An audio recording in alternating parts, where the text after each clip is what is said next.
6:32. But how much is that every year? We'll start off with our administrative reports. At least $1 million. All right, Mr. Duff. Yep. So grade 6 leadership, Project 351 ambassador, student advisory council, and high school principals council will be here at the March 12th meeting. They were scheduled to be here Monday night.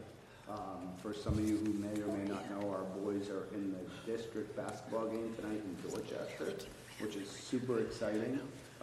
So that crossed off our student advisory council and our high school principal group. Mr. Salvador wanted to come when all the other students were here, which is the Project 351 ambassadors, and grade 6 students were banking on being here Monday. So we'll bring them twice on March 12th and March 30th. So we'll get to catch up with them both at that time. On the agenda tonight is a student council Hyannis trip. This is a trip that the student council goes on every year. They send delegates. It's to the Cape, and it's held from March 4th to March 6th. It's a 3-day leadership conference where our students meet with other students from other schools that are student leaders within their school communities, and they talk about ideas on how to bring collaboration, communication, culture, and spirit back to the schools. And because it is an overnight trip, any overnight trips have to be approved by the school committee. It helps us with our awards that we win for being a Silver School Student Council. They would like to get the Gold Star standard. We'll see how it goes this year. But it would be my recommendation that the committee approve this trip, and we send them away in March. This is from March 4th? 4th to the 6th, yeah. So next week. Next week. Wednesday, yeah. Nothing like the timing on that, huh? Came up quick. I'd like to make a motion to approve the trip as long as they go into the ocean again like every year. They are, it's on there. I'll second. Who's chaperoning that? It's Kayla Hatch, who is the student council president, and another staff person that goes. There's a total of 6 kids, and there'll be 2 staff there. Who's the other staff member? It's one of the paraprofessionals from 7th and 8th grade. You don't have a name? Jen Gagnon. Any other questions or anything about that Hyannis trip? All right, not hearing any. All in favor? Opposed? Abstentions? Unanimous? Thank you, Mr. Duff. You're welcome. Washington, D.C. update. We are going to Washington, D.C. from March 17th to the 20th. This was a trip that was approved by the school committee last year. We were unable to run it last year, unfortunately, due to the passing of Principal Hanfeld. But the 8th and 9th grade will be going. There's a total of 100 students that signed up for the trip. The cost of the trip was expensive. It was $1,000. However, any student that wanted to go on the trip was able to go, financial matters aside. I do want to give a big shout out to many of the community members that stepped up and sponsored students to go. We had a total of 7 students that financially couldn't go on the trip that were able to go because of the community partnerships that we have to help sponsor the $7,000 it was to have those 7 students go. During every meeting that we had and every correspondence that we had to parents, we said that we would find a way for their children to participate. So we do have 100 kids that are going with 10 chaperones.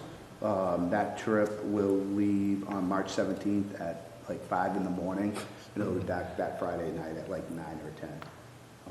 And I'll share the itinerary out at our next school committee meeting on March 12th. And we always have students who go on the trip come back and talk to the committee about how the trip went. But it's one of the best trips that we offer. Who's the busing company? This is it's through Landmark, but it's not Lizac. It's a company that they hire, and it's out of Norwich, Connecticut. So we drive from here to just before New York, and then they have to switch drivers because they can only drive for 8 hours or be on the clock or whatever it is. So yep, it worked out well last year.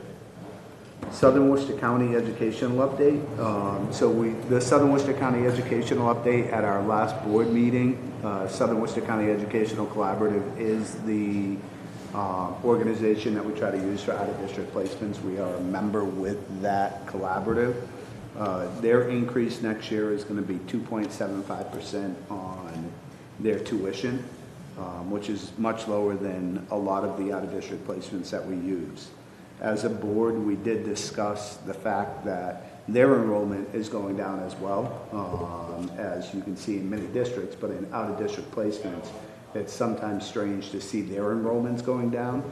The students that the collaborative are taking right now are actually the students that we're servicing in district. So when we started our STARS and our SOARS program, when we first started our SOARS program, we had 6 kids in the SOARS program. We now have 17 kids in our SOARS program.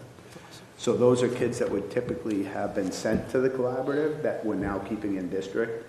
So there's been a big push for, from the superintendents within Southern Worcester County to have the collaborative shift their model to service a little bit more intensive students than the students that we would typically send out. That way I think it'll help with their enrollment, and it'll certainly help with the cost of out-of-district placements for us, because right now a lot of our out-of-district placements will go to a private school because the needs are greater than what the collaborative can provide at this time. So do know that we are pushing them to move in that direction, and we'll continue to push that. Any questions on the collaborative? North Brookfield update. I did send an email out to the school committee. North Brookfield took a vote last week. Their vote was 4-1 to stay as a standalone district for the school year 26-27, which is next school year. We were in conversations with North Brookfield. I want to thank Finance Director Gonzalez for the amount of time and effort that she put into this over the course of the last year and a half. This dates back to when we first started with our regional agreement committee. So we've been working on this process for about a little over 4 years now. You know, it's always, and we knew that there was a chance that this wouldn't happen. It's always difficult when you have to talk about closing the school within your community. I think that it offered some really good benefits to the town of North Brookfield, especially opportunities for their students. So I did speak with the chairman of the school committee from North Brookfield, and I did let him know that you know, we're always willing to have conversations around partnerships in the future if that becomes a necessity. So we will keep those channels open, and we'll continue to have conversations with North Brookfield. I don't foresee the situation getting much better at this point for North Brookfield. So we'll see where that all kind of... Did they give any, like, was it just because of they're not ready to do it yet, or are there certain factors that really, that they can talk about? Obviously, if they voted, they had some discussion in open forums. I don't know what came out. So I think a big piece of it is obviously closing the school and losing the opportunities for kids to stay within their communities. Quite candidly, we presented some numbers to the town of North Brookfield, and the real driving factor with numbers with them were our special education costs. So we based our special education costs off of what you call the DESE circuit breaker amounts. So the way that DESE works and circuit breaker works is students may get individual services, they may get small group services, and they can get large group services. So when we presented that information to the town of North Brookfield, and when we analyzed how they got to the cost of $1.2 million, which they were indicating would be the cost of the special education services, every student grid that they had a staff assigned to was a 1-to-1 staff member, where when we service kids in special education, if they're in a small group, every student in that small group does not have a 1-to-1 teacher. It could be one teacher with 5 students. So for example, those 5 students were assigned a 1-to-1 teacher charged at that 1-to-1 teacher's rate times the number of minutes a week they would have for that service. When we did our special education grids, and we were very thorough with it, the cost came out to be roughly $450,000, which is much different than $1.2 million. So when they put a variance up of, you know, we spoke with the consultant, we met with the superintendent, the director of special education, and one of the business folks over in North Brookfield. The consultant wasn't comfortable dialing in on the numbers, so he put a range between 500 and 1.2 million.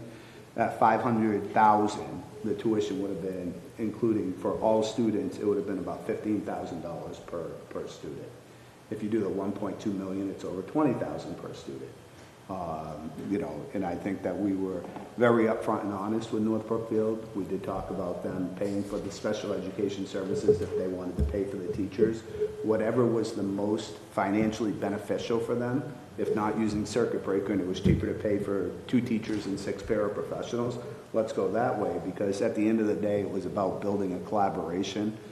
In a letter that I sent to them and I included in the packet, this wasn't just about 7th through 12th grade students, it's about their K through 6 students as well, because they will transition from 6th to 7th grade into Quaboag, and we want to make sure that everybody's on the same platform, which we've been working very hard to do between our 2 elementary schools when the kids get to 7th grade.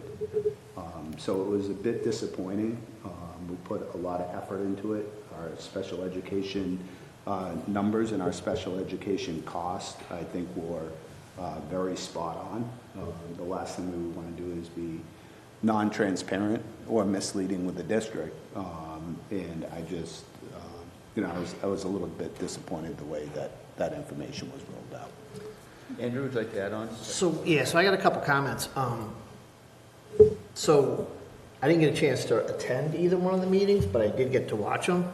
And it was interesting that the meeting that they had on the 4th, the consultant, the presenter that they had, you know, he only looked at the savings as avoided costs, right? This is how much we would save if we closed the school. This is how much we would save if we didn't have any of the teachers. This is, you know, the staff, the maintenance, the fuel, all of those expenses. And he said, you know, the total, you know, avoided cost is like $2.8 million. Our proposal with Mr. Duff and our SPED director and Ms. Gonzalez numbers, you know, came out at about $2.2 million. So they presented it as it would only save their town $618,000 for the first year. And then the second year it could go up and everything like that. What they didn't take into account is not even the special ed money, but just the foundation money, the Chapter 70 money that the school gets. They get $16,119 per student. Of the 134 kids that would have transitioned over to Quaboag, that was an additional savings of $2.15 million. So they led you to believe that the savings is only $600,000, and it was almost $2.8 million. So I think the people that were in attendance to these meetings kind of left with the thought of, it's not really saving us a lot of money. I just don't think it was presented in, you know, totality. And that was a little, you know, to Mr. Duff's point, a little disheartening to, you know, it wasn't brought up in the first meeting, it wasn't brought up in the second meeting, which I kind of thought was just odd. But it is what it is. They took their vote. They're going to stay in the lone district this year, and we'll see what happens next year. So. Thank you, Andrew. Steve, can I ask you a question? You went on about the SPED, how they were handling that. Would they panic that so they would get more money back from, did it seem, I don't want to accuse them of it, but so they get more money back from a circuit breaker? So what I can say is, after speaking with Dr. Esposito, who's been doing special education as a director for over 25 years, in her 25 years, she has seen 1 or maybe 2 cases where the student had hit the circuit breaker threshold within district. According to the way that it was calculated, over 50% of the kids would have hit the threshold. So I'm not saying that it was padded or misled. I'm not saying that either, but No. you look at what you're But, talking about. yeah, when you charge, you know, very simply, if a teacher's $80 an hour and a teacher can service 6 kids at a time, each one of those kids were charged $80 an hour times the number of minutes in a week, where, and I'll do it very clean, if it's 5 hours a week, it's $400. So our calculation would be $400, where their calculation would have been $2,400, because they multiplied 6 times the 400, where it's really only a cost of $400. And they did that for every service delivery grid. And so we did redo the service delivery grid of the formulas that they gave us, and broke it out with a side-by-side comparison. So one line item might have been for them $280,000, and for us it was $60,000. So that's where we had a huge discrepancy between 1.2 million and just north of $450,000. And the 450,000 was a conservative number on our behalf, based upon we would probably incur health insurance and things like that. So, What a dangerous game to play. so we, like I said, we were very confident with our number. I think when a district says this is what we're willing to do, this is what we're willing to do. You can put any other number out that you want. We're telling you the cost is $450,000 at a max. But that's where we ended up, and we will continue and have our doors open to those conversations with the town of North Brookfield as we move forward. And we'll continue to focus on our budget, which we did not include North Brookfield in to start, only because, one, if we ever ended up where we are today, but number two, this process wouldn't have been finalized till May or June anyhow. So we know that we have to have an approved budget by March 30th. I can tell you that it was not for a lack of effort. Everybody around the table put a lot of effort into it, including school committee and certainly Dr. Esposito and Ms. Gonzalez did a great job with it. So thank you, Nikki, for all your efforts with that and with your collaboration with everyone else. So that's the North Brookfield update. The school insight update, as you know, and I think that one of my colleagues down the end of the table over there is also using the school insight for the upcoming school year. We're continuing to push out the modules. Right now we're looking at our scheduling for next year. We will be coming out with, this is typically the time of the year where we sit down, or the building principal sits down with the department chairs and we map out what courses we're going to offer next year. A lot of it is based upon the budget, but we build it based upon today's budget for next year. And then we are going to carry over, and we're attempting to carry over Power School, which is our current student information system, through the month of August, only because you can't do scheduling in the student information system yet because all the information's not there yet. So we'll build the schedule in Power School, and then over the summer, we'll move it from Power School to the new student information system. So Chris LaJoy, our Director of Technology, has been doing a spectacular job with that. Our guidance departments, all the way kindergarten through second grade, are looking at standard-based report cards, which will be new, particularly for first and second grade. We do standard-based report cards in kindergarten. It's allowing us the opportunity to get where we need to be. So kindergarten through second grade next year will be standards-based report cards, which we'll explain to you at our first school committee meeting next year, and we'll provide information to the families.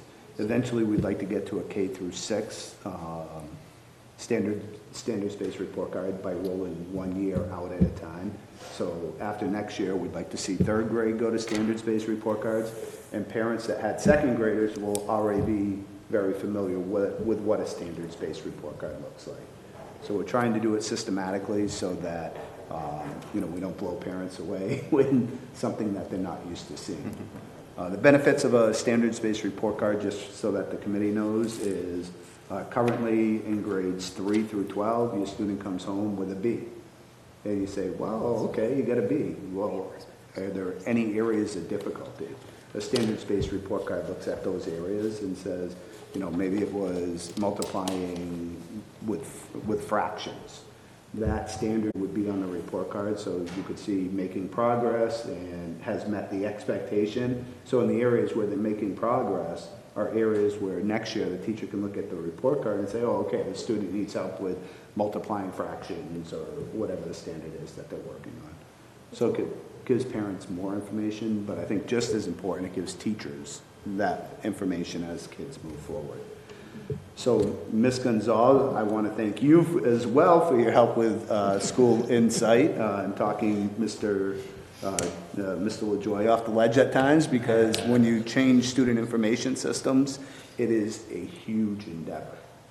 It's like having 10 different bank accounts with 10 different banks and trying to get them all into one account with one different bank and organizing all that. I don't know if that's a good analogy, Nikki, or not, but we're going with that one. Okay. WBES playground update. Mr. Estrella and I met with Principal Lilly and the WBES PTO on Wednesday afternoon. So as you know, the WBES PTO has been working on a playground project where the old kindergarten playground was. Mr. Estrella had to remove that playground about a year and a half ago because it was unsafe. So the PTO has raised just about enough funds to complete the project. We have purchased all of the playground equipment. It's already at the school. It's been there for a little over a year. The PTO was fairly adamant about having a rubberized surface for the entire playground itself, and they did not want to move off of that. So they did not have enough money to purchase the entire rubberized mat. They are at a point where they are able to move forward with that based upon quotes that we'll be receiving. I received one today, but we're waiting on 2 more quotes. We have committed Mr. Estrella to installing the playground this summer. So you'll probably be seeing some information from Principal Lilly coming out or the West Brookfield PTO, letting them know that this project will be started this summer. And when kids return to school in the fall, we'll have a new kindergarten and first grade playground right outside. All right, so that'll be good. I'll keep you updated. I have another meeting on March 24th at 6 o'clock with the West Brookfield PTO.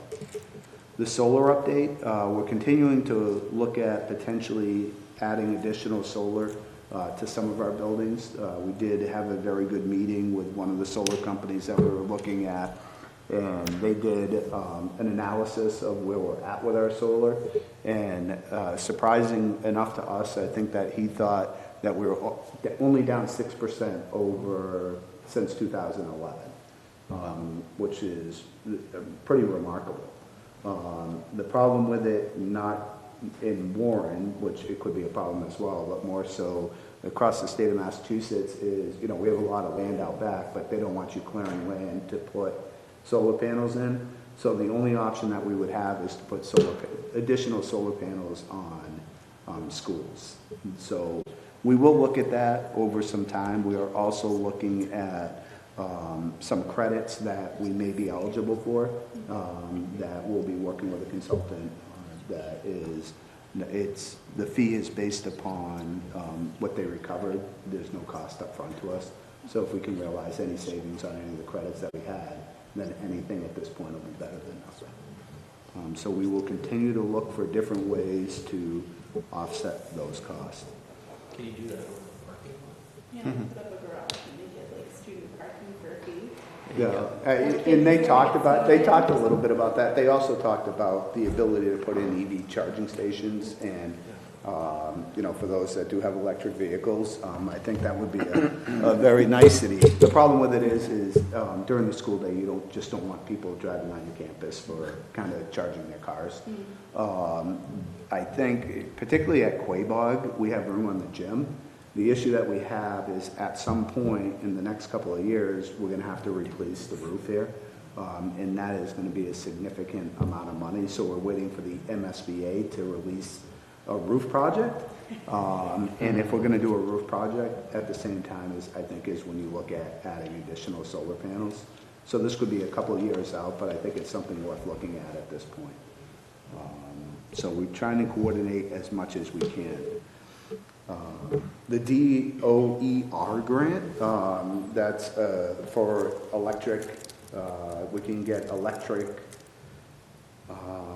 landscaping equipment. We can get a refrigerator. We're going to look at electric landscaping equipment. We're going to look at updating one of the stoves in one of our kitchens. And then we're looking at putting heat pumps on at Warren Elementary. So the total amount of the grant, there's different portions of the grant, but the most you can apply for is $250,000. So 50,000 you can apply towards electric landscaping equipment. So we do have, for those of you who come and watch the soccer games out back, it's hard to see sometimes because there's so much overgrowth. They do have some electric options where you can actually clear the hill with an electric machine. So I know Mr. Estrella is looking at that. We do need a new stove in the kitchen. And we do need, obviously, heaters, the split heating systems. Actually, that's at Warren, right? Was it I up think here? it's Yeah, and Warren. Oh, no, over the Just here. offices down here. Yep, over the offices down here. Mr. Estrella has done a great job of working on the condensers that we have here, but they are old. The split units operate on their own system, so you're not relying on an antiquated big chiller on top of the building to run the entire area. So there are some cost savings there. These are not match grants, so these are just things that we can get done for free if we qualify. So Nikki and Mark have done a great job of getting that information together. We have our quotes for our heat pumps. They have to be BABA certified, built American by American, I guess. There is a standard for that has to go into these grants. And so there's lots of different little intricacies in this project that we have to make sure that we're checking the boxes on. So Nikki's done a great job and Mark's done a great job of paying very close attention to what those industry standards are. And we're super excited to hopefully move forward with this project. Quick question. Yep. Go ahead, ask your question. Could any of the grant money be used for any kind of electrical updates that may or may be necessary? I don't know if anything would be necessary, but if they need to install an extra panel for like charging for the electric equipment or things like that, could some of the grant money be used for those kind of ancillary costs as well? So the purpose of this grant is to replace things that use fossil fuels. Okay. So that's what they're looking to do. So they have like the heat pump things, migrating from gas stoves to electric stoves, replacing gas-powered mowers, blowers, chainsaws, and things like that. So they're pretty specific with what they're allowing us to do, but that's the point of this grant. Okay, I'm just wondering if perhaps, Mark said, I need to put another panel in to handle charging those things, if that could be covered as well. I'm just curious. We didn't ask that question, Okay. so we certainly can. Okay. We'll have another meeting coming up with Amanda as well, that we can ask her those questions. Awesome, thank you. All right, so we have a set of minutes to take a peek at and vote on. Cindy, I have a question though. The minutes that are in our packet are titled February 2nd. Because that's when it snowed on January, so we don't actually February 2nd. Okay, so so we in gotta the, change in the that. agenda, it's not January 26th, it's actually February 2nd, okay. I knew somebody was on top of it.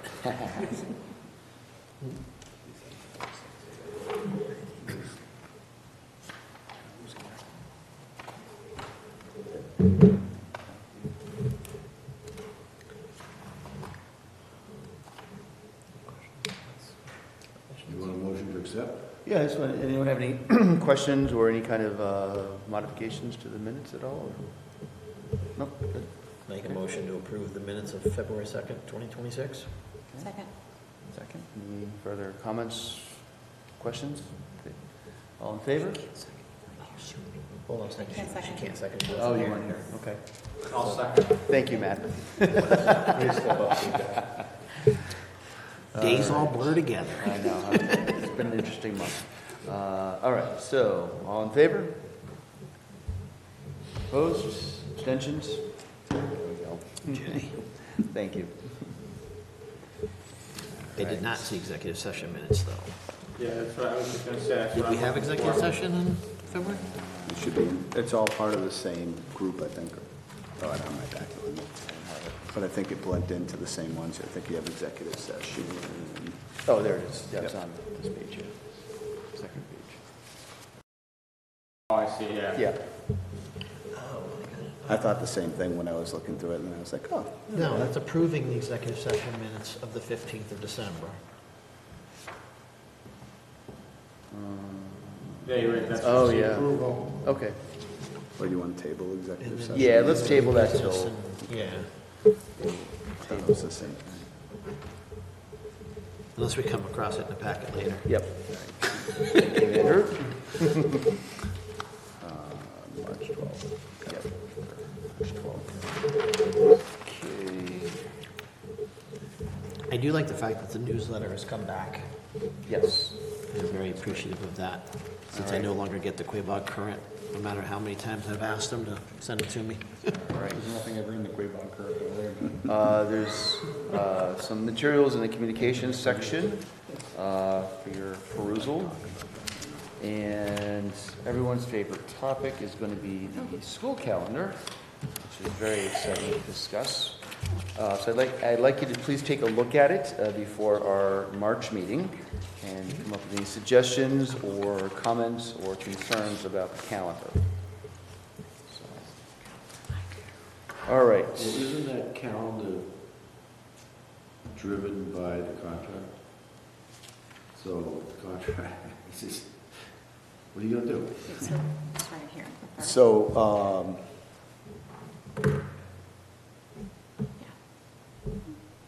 Yes The and no. calendar currently Yes sits and on no. here, it includes the Monday start date yes, for right now. it does. Okay. Monday, the 24th? Yep. But we don't have a No. contract yet. So I had to submit a proposed calendar to the union by February 1st. And the calendar that you are looking at is the calendar that I submitted to the Did you start union there? for February 1st. The current calendar is based upon the ratification of the contract.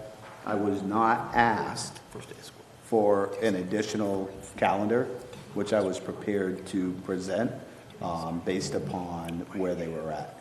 I think the thought is, and because the calendar does open the conversation around the contract, because it's based upon that, the thought is that hopefully we will be able to vote the teacher's contract in either March 12th, or 16th or the 30th, I apologize, March 16th or the 30th.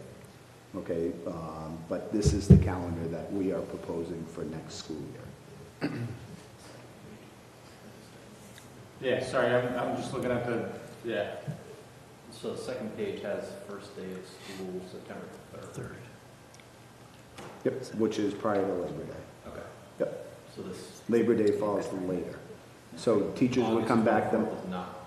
no, teachers come back the Monday prior to Labor Day, not the Tuesday. Okay. New teachers would come back the Friday prior to the Monday that the teachers would come back. Okay. So we Yeah, would yeah, have one faculty workshop day, then we would have 2 professional development days, and the students would start on the Thursday prior to Labor Day, so they'd have school Thursday, Friday, where every other year they've been coming back after Labor Day.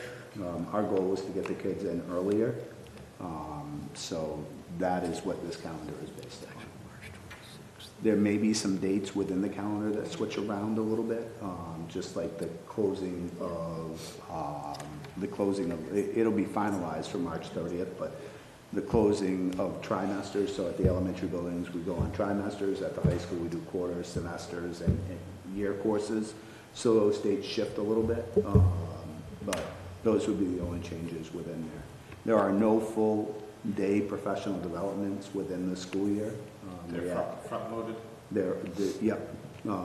Based upon the contract being ratified, the number of days are minimized, are reduced by 1 day that teachers would have to work. Meaning so they would lose 1 day of professional development that they had been required in the Correct. past. Yep. So instead of 184 days, it'd be 183 days. And we kept 4 half-days, and we did need half-days for parent-teacher conferences, and some professional development. We'll take a look at it and we'll have hopefully a relatively short conversation about it, not a 3-hour conversation like last time. And if you do have any recommendations, please feel free to email myself and Chairman Morse, because it's easier to come to our next, we'll vote this probably in on March 30th. It's easier to come to the meeting with a couple of different versions of the calendar. But I don't want to make the changes on the fly without having dedicated dates tied to things, because once we approve it, it's in. All right, sounds good.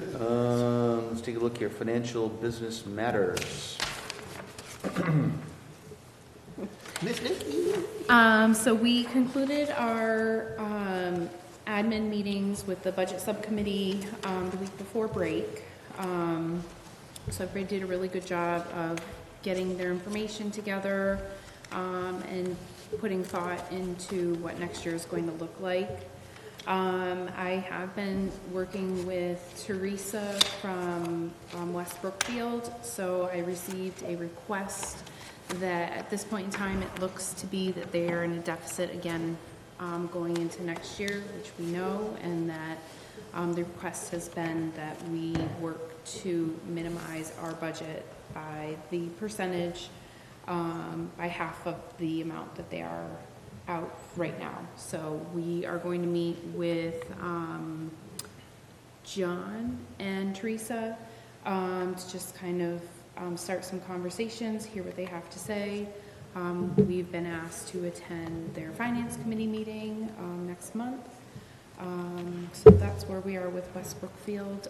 I am working to finalize the FY27 budget. I've been going through everything line by line. Mr. Duff helped me last week with a few things, and just really make sure that, number one, we have everything in there, same as I said last year. Making sure we have everything in there, it's in the right appropriate place, identifying fixed costs, identifying costs to cut, making sure we have everybody in the budget, salaries, et cetera, et cetera. So as you can hear, there's a lot to it going on right now. And working towards our meeting for a full presentation of FY27 budget. Sounds good. I do want to acknowledge the incredible amount of hard work that Nikki and Steve and the directors and the principals put in to put together those presentations and make it understandable and to answer all of our questions. So thank you again to everyone for that. Appreciate it. The tentative date for West Brookfield Advisory Board is March 25th, just so that people know. Yep, as soon as, not Heather, Miranda? Clarissa? no? Lori. Miranda. Who? Was that Miranda that was emailing No, us?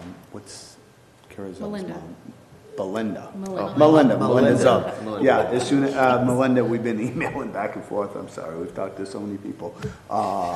Melinda, we've been emailing back and forth over the last couple of days, so it looks like it might be March 25th, with just a meeting to discuss where we're at with the budget with West Brookfield.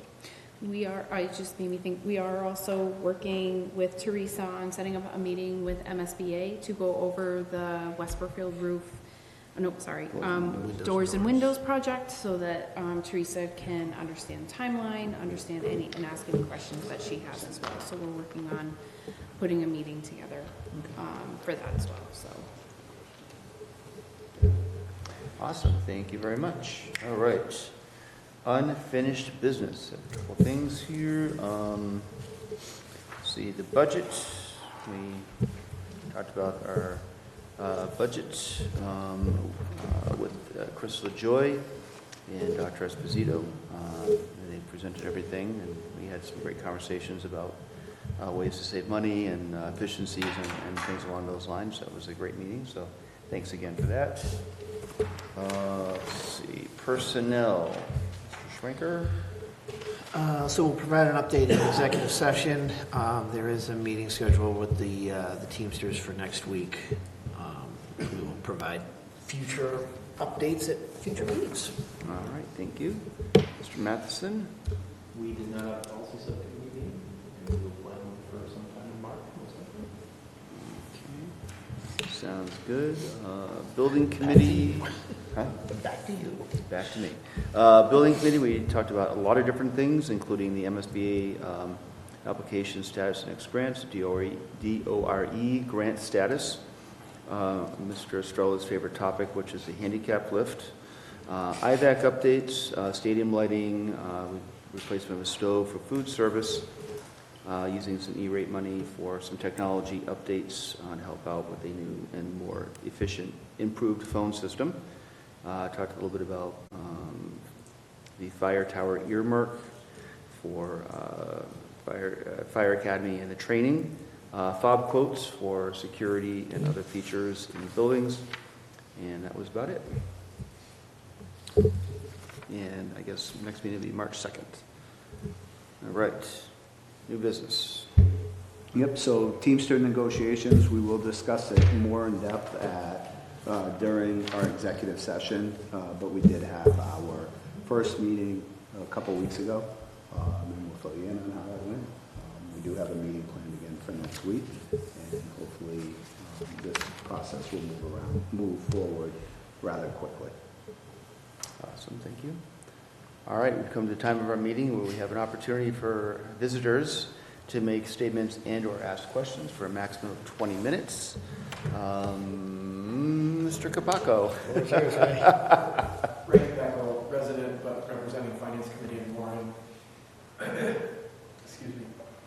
I think our next Finance Committee meeting, I'm sorry, my throat's a little edgy, obviously, is going to be March 12th at 2:30. And Steve, would you like to be included in that cycle? I had contacted Phil and Nikki, but should I include you in that? That would be helpful, yep. Okay, all right. Yep. I would apologize appreciate it. for not- Oh, well, Nikki tells me anyways, but, And I threw him on there, Ray. I didn't want to step on anyone's toes. Oh, gosh, no. So, yeah. I will include you in those I communications, appreciate and I will it. confirm via emails. Okay. And there's really very little to report. We're largely through, as much as we can be at this point in our town budget.